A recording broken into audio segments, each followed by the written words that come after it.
অভিযোগ নাম্বার 1, শিশু বিবাহ।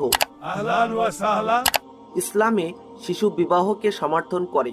এই অভিযোগের ভিত্তি মূলত হযরত আয়েশা রাদিয়াল্লাহু তাআলা আনহা এর বিবাহের বয়স নিয়ে। কিছু বর্ণনায় বলা হয়েছে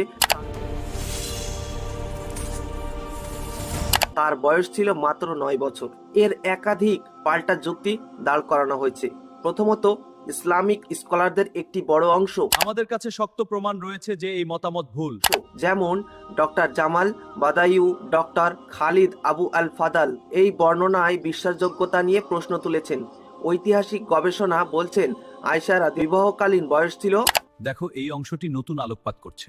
14 থেকে 17 বছরের মধ্যে। দ্বিতীয়ত, 7ম শতাব্দীর আরবে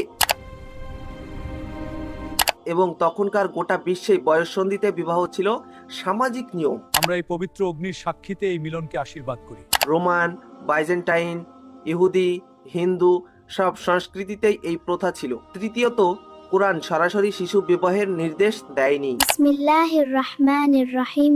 বরং কুরআনে 4 নম্বর সূরা 6 নম্বর আয়াতে বিবাহের আগে রুশদ অর্থাৎ পরিপক্কতা ও বোধশক্তির শর্ত দেওয়া হয়েছে। রুশদান, নারীরা পরিপক্কতা না হলে তাদেরকে বিবাহ দেবেন না। চতুর্থ, বিশ্বের অধিকাংশ মুসলিম সংখ্যাগরিষ্ঠ দেশে বর্তমানে 18 বছরের কম বয়সে বিবাহকে আইনত নিষিদ্ধ করেছে।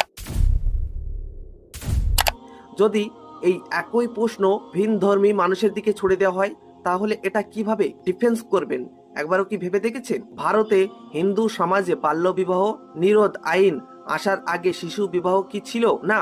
মধ্যযুগে ইউরোপে ক্যাথলিক চার্চের আশীর্বাদে 12 থেকে 13 বছরের বিবাহ কি হয়নি? তাহলে সেই দোষ কি খ্রিস্টান ধর্মের, সেই দোষ কি হিন্দু ধর্মের, নাকি সেটা সময়ের? তাহলে ইসলামের বেলায় কেন দোষ আর অন্য ধর্মের বেলায় কেন দোষ নয়?